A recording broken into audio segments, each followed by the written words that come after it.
अस्सलाम वालेकुम। मई में पाकिस्तान के हाथों जिल्लत आमेज शिकस्त के बाद भारतीय रवैया हारे हुए जवारियों जैसा हो गया है कि उन्होंने हर चीज दांव पर लगा दी है। अब उनको अपनी प्रॉक्सीज के जरिए वो पाकिस्तान को नुकसान पहुंचाने की कोशिश कर रहे हैं। दूसरी जानिब पाकिस्तान ने भी भारतीय प्रॉक्सीज का घेरा तंग कर दिया, बल्कि उनकी गर्दन से उनको दबोच लिया है, जिसके बाद ऐसा लगता है कि भारतीय प्रॉक्सीज जो बलूचिस्तान में अलहदगी की नाम नया तहरीकें हैं, वो अपनी अबदी नींद सोने से पहले आखिरी हाथ पांव मार रही हैं। उनकी एक एफर्ट गुज़िश्ता रोज सामने आई जब उन्होंने बस से मुसाफिरों को उतार कर उनकी शनाख्ती कार्ड चेक करके 9 मुसाफिरों को कत्ल कर दिया। हुकूमत पाकिस्तान ने, हमारी सिक्योरिटी अफवाज ने बड़ा क्लियर मैसेज दिया है कि अब किसी सूरत भारतीय प्रॉक्सीज को जर्रा बराबर गुंजाइश नहीं मिलेगी और अब फैसला कुन मार्के का आगाज हो चुका है, जिसका खात्मा भारतीय प्रॉक्सीज के खात्मे के साथ ही मुमकिन है। मैं हूं खुर्रम करीम और आप देख रहे हैं 24 डिजिटल। गुज़िश्ता रोज भारतीय प्रॉक्सी BLA ने पाकिस्तान के इलाके बलूचिस्तान में एक बस को रोक कर उसमें से 10 मुसाफिरों को उतारा, क्योंकि उनके पास पंजाब के शनाख्ती कार्ड थे। उन 10 मुसाफिरों में से 9 को कत्ल कर दिया गया, जबकि एक को छोड़ दिया गया। वहां पर 9 मुसाफिरों की लाशें कुछ दूर फासले पर पहाड़ों के अंदर से मिल गई। ये एक क्लियर मैसेज था भारतीय प्रॉक्सीज की जानिब से कि वो पाकिस्तान के अंदर फिसाद फैलाना चाह रहे हैं और इसके पीछे भारत की पूरी हुकूमत का पूरी सपोर्ट उन्हें हासिल है। तो पाकिस्तान ने फौरी तौर पर प्रॉम्प्ट रिएक्शन दिया है। पाकिस्तान की सिक्योरिटी अफवाज ने, पाकिस्तान की फोर्सेस ने, पाकिस्तान की सियासी क़यादत ने, सदर ममलिकत ने, वज़ीर आज़म ने, बलूचिस्तान की अफवाज ने, वज़ीर दाखिला ने, हर एक ने यक ज़ुबान होकर क्लियर मैसेज दिया है कि अब किसी किस्म की कोई रियायत किसी भारतीय प्रॉक्सी के साथ नहीं होगी। अब किसी को नाराज नहीं गर्दाना जाएगा। जो शख्स मुल्क के खिलाफ काम करेगा उसको मुल्क दुश्मन की तरह उससे निपटा जाएगा। जिस तरह से पाकिस्तान ने मई में भारत से निपटा था, तो अब उनकी प्रॉक्सीज से उसी तरह निपटा जाएगा। भारतीय प्रॉक्सीज, ये बहुत बड़ा सवाल है कि भारतीय प्रॉक्सीज अब किस तरह से काम कर रही है, क्योंकि भारत को अब ये यकीन तो हो चुका है कि वो पाकिस्तान को बराह रास्त जंग में नुकसान नहीं पहुंचा सकता, क्योंकि अगर वो पाकिस्तान को नुकसान पहुंचाने की कोशिश करता है तो उसके बदले में कई गुना बड़े नुकसान का उसको सामना करना पड़ता है। मई 6, 7 और 10 मई को भारत ये करके देख चुका है और उसको मुंह की खानी पड़ी है। अब उसने दोबारा से अपनी प्रॉक्सीज को फाल कर दिया है। दूसरी जानिब पाकिस्तान की सफारती कोशिशों की वजह से पाकिस्तान ने फिर से दोबारा से ईरान के अंदर एक स्ट्रेटेजिक डेप्थ बनाई है। इसके अलावा अफगानिस्तान की तालिबान हुकूमत से, उससे भी पाकिस्तान के ताल्लुकात अब बेहतरी की जानिब गामजन है। जो ताल्लुकात पिछले दिनों बहुत ख़राब थे भारत की मुदाखलत की वजह से, भारत की प्रेजेंस थी, भारत के स्टेक से ईरान के अंदर, और ईरान ने भी आंखें बंद कर रखी थी और वहाँ BLA की तहरीक पनप रही थी। इसके अलावा अफगानिस्तान बॉर्डर के करीब भी जो इंडियन स्टेक्स थे, इंडियन प्रेजेंस थी, उसकी वजह से वहाँ पर भी BLA की तहरीक पनप रही थी।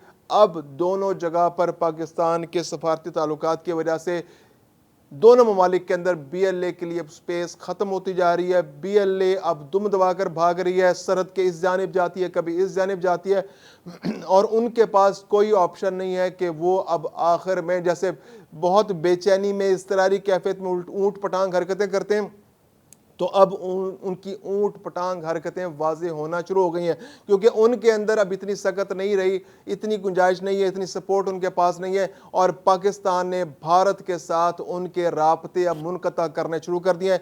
ईरान से जो उनको सपोर्ट मिल रही थी उसका भी तकरीबन खात्मा होने के करीब है। ईरानी हुकूमत ने बहुत से ऐसे इकदाम किए हैं पाकिस्तान, और उन्होंने रियलाइज़ किया है, जो इसराइल ईरान हालिया जंग हुई उसमें ईरान ने रियलाइज़ किया है कि इंडिया ने उनकी ज़मीन को इस्तेमाल करके, पहले वो पाकिस्तान के खिलाफ इस्तेमाल करती रही वो अब ईरान की सरजमीन को, अब वही लोग जो पाकिस्तान के खिलाफ वहाँ से सरजमीन को इस्तेमाल कर रहे थे वो मोसाद के एजेंट साबित हुए और उन्होंने सारी इंटेलिजेंस फराहम की ईरान के खिलाफ, जिसकी वजह से इसराइल ने ईरान के अंदर हाई प्रोफाइल टारगेट्स को निशाना बनाया।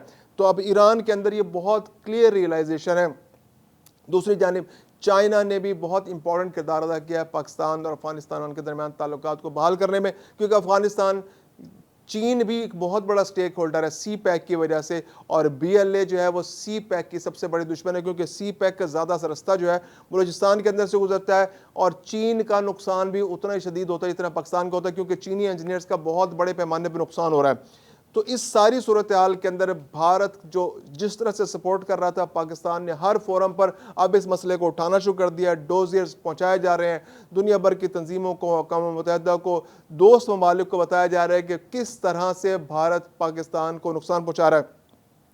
अजीत दोल तो बरमला इतराफ़ करता है। भारतीय चैनल्स को अगर मॉनिटर किया जाए तो वो जिस तरह से भारत एलानिया बलूचिस्तान की हिमायत करता है, बलूचिस्तान के अंदर एक अलहदगी की नाम नहाद तहरीक को सपोर्ट करने की बात करता है, तो इससे पता चलता है कि भारत इस खित्ते के अंदर, ख़ास तौर पर बलूचिस्तान के अंदर, वो दहशतगर्दी की कार्रवाई में मुलविस है। उसने स्ट्रेटेजिक लेवल पे भी उनको सपोर्ट देता है, वो हुंडी के जरिए उनको पैसा भी देता है। पाकिस्तान के पास के वाज़ेह सबूत मौजूद है। इसके अलावा बहुत सारे ज़ख्मी दहशतगर्द जो भारत में जाके इलाज कराते रहे हैं। इसके अलावा वो AI जनरेटेड बहुत सारी वो जो ऐसी वीडियोज़ बनाता है जिसके ज़रिए बलूचिस्तान के अंदर ये जाहिर करने की कोशिश करते हैं कि बलूचिस्तान में अलहदगी की तहरीक बहुत ताकतवर हो चुकी है और पाकिस्तान का कंट्रोल इस पर से ख़त्म हो रहा है। तो ये सारा प्रोपेगेंडा भारत के अंदर बैठ के भारतीय जो फिफ्थ जनरेशन जो उनकी वॉरफेयर है उसका हिस्सा है, और पाकिस्तान ने इसको बहुत अच्छी तरह काउंटर किया है, दुनिया के सामने इस बात को क्लियर कर दिया है। और अब भारत जब से पाकिस्तान से उसको ज़िल्लत आमेज़ शिकस्त हुई है, तो अब भारत की कोशिश है कि वो ये वाले तरीके इख्तियार करके पाकिस्तान को मुश्किलात से दो चार करे।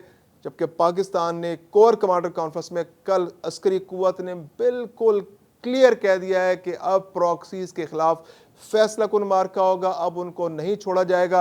ये साल जो है, पहले भी हम जैसे कहते रहे कि 2025 का जो साल है वो पाकिस्तान की हुकूमत, पाकिस्तान की सियासी और अस्करी क़यादत जो है बड़ी क्लियर है कि इसके अंदर TTP और BLA और ऐसी जो तहरीकें नाम निहाद वहाँ पर चल रही हैं उनका मुकम्मल खात्मा करना है, क्योंकि 2026 का साल बलूचिस्तान और पाकिस्तान और पूरे मुल्क के लिए तरक्की का साल होगा। बलूचिस्तान के अंदर जो मादनियात है, बेतहाशा मादनियात से माला माल वो इलाका है, तो वहाँ से उन मादनियात ने निकलना है।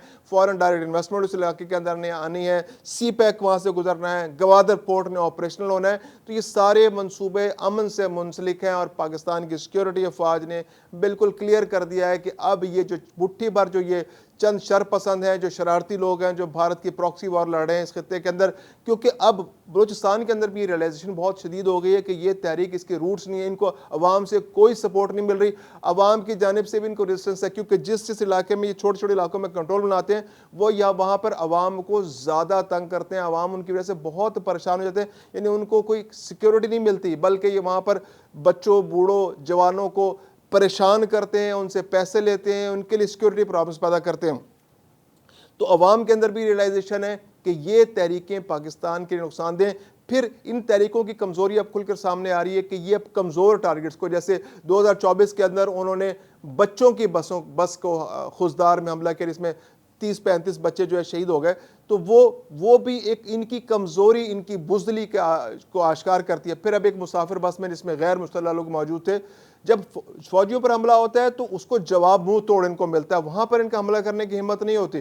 तो ये इजी टारगेट्स पे आ रहे हैं। अब इनके पास वो सलाहियत नहीं बची, इनके पास वो विल नहीं मौजूद। तो ये मुसाफिरों को बसों, जैसे जाफर एक्सप्रेस पे इन्होंने हमला किया था तो वहां भी निहत्ते मुसाफिरों को निशाना बनाया था, तो अब इन्होंने निहत्ती मुसाफिरों को बस में निशाना बनाया, उनको बाहर निकाला, उनको शहीद किया, मैसेज देने की कोशिश की। लेकिन दूसरी जानिब से पाकिस्तान के मुसल्लह अफवाज की जानिब से भी मैसेज क्लियर है, ऑपरेशन का आगाज़ कर दिया गया है, टारगेटेड ऑपरेशन होगा, इलाके में फोर्सेस फैल चुकी हैं, सरहदों की हिफाजत बढ़ चुकी है। BLA जहाँ जहाँ उनके ऑपरेशन, जो उनके रास्ते थे उनको ट्रेस किया जा रहा है, जिन लोगों ने ये दहशतगर्दी की है उनका भी पीछा किया जा रहा है। तो इंशाल्लाह बहुत जल्दी ये सारा फिसाद, ये फितना, ये फितनतुल हिंद, जो फितनतुल खवारिज, जिसके पीछे इंडिया की फोर्सेस हैं, जिसके पीछे इंडिया की सिक्योरिटी लाइन, जो सिक्योरिटी एजेंसीज हैं, जिसके पीछे इंडिया का पैसा है, जिसके पीछे मोदी की सोच है, जिसके पीछे RSS की आइडियोलॉजी है, इसका मुकम्मल खात्मा होने के बहुत करीब है। और पाकिस्तान को इंशाल्लाह अगले साल से बहुत अच्छी खबरें मिलने वाली हैं।